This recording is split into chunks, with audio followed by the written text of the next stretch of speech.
Về cái máy đục ổ khóa bản lề này á, máy này sẽ có 8 đầu gia công, 6 đầu dùng để khoan bên hông nè, khoan ở trên nè, khoan ngang nè.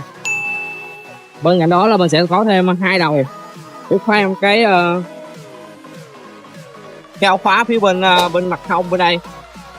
Thì ở cái dòng đập máy đục ổ khóa bản lề D1N này á, ưu điểm của nó là mình đục, mình gia công ổ khóa và những cái bản lề một cấp cùng lúc.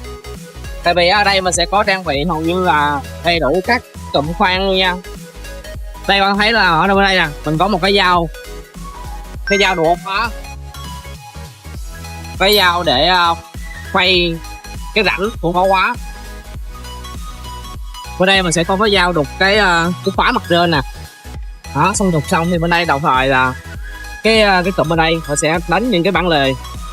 Thì cái cụm bên đây mình sẽ di chuyển theo cái trục X, theo trục Y, tùy hết là nè, để mình đánh những cái, ví dụ như một cái cánh cửa nó có khoảng là 2 tới 3 cái bản lề, thì cái này mình sẽ đánh bản lề liên tục. Còn bên đây mình sẽ thực hiện đánh ổ khóa.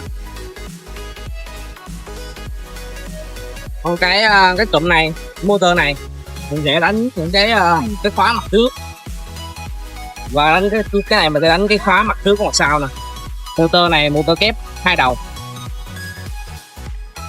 Về phần kích thước cánh cửa, mình phải đánh được những cánh cửa có kích thước bề ngang rất là lớn. Ở đây mình sẽ có là cái phần cái bàn này mình có thể di chuyển ra vào rộng ra để đánh những cái cửa lớn.